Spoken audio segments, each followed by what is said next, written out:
స్వామి ఇంకో కొత్త ముచ్చట వచ్చిందా?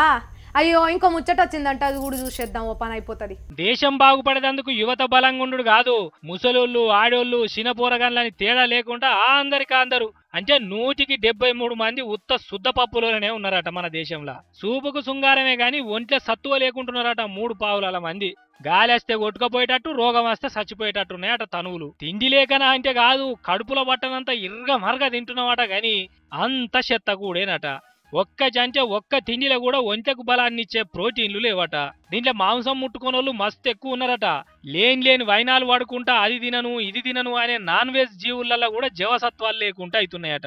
అసలు కొంతమందికి ఏది తింటే ఒంటికి మంచిదో కూడా తెలియకుంటున్నదంటే ఇక మన దేశంలో పరిస్థితి ఎట్లా తయారైందో చూడురి. మరి మనమే గిట్లుంటిగా రేపటి తరం ఎట్లా కావాలి? అందరు లీకులీకనే ఉంటే దేశం అంతా పడుసోళ్ళున్న ముసలి దేశం కాదా? నీ వెనకటోళ్ళకి తిండి దొరకక ఏది వాడితే అది తినేది, రవుతుందంటే 16 వక్కలు అయ్యేటట్టు ఉండేది. ఇప్పుడు తెలివి పెరిగే, సౌలతులు పెరిగే, లేని ఇకమాతులు వాడుకుంటా కంటికి ముక్కుకు నాలుగకు రుచి అయినా ఏంపుకొని తింటున్నావు. కానీ వాటితో కొద్దిగానన్నా బలం వస్తుందా లేదా అన్న చూస్తున్నావా? బియ్యం కూడా 1-2 సార్లు కడిగితే ప్రోటీన్లు పోతాయిరా అని మొత్తుకుంటే పట్టించుకుంటలేమంటే ఇక మనల్ని ఎవరు మారవాలో చెప్పురి. మన సావును మనమే రాసుకుంటున్నాం అన్నట్టు కదా.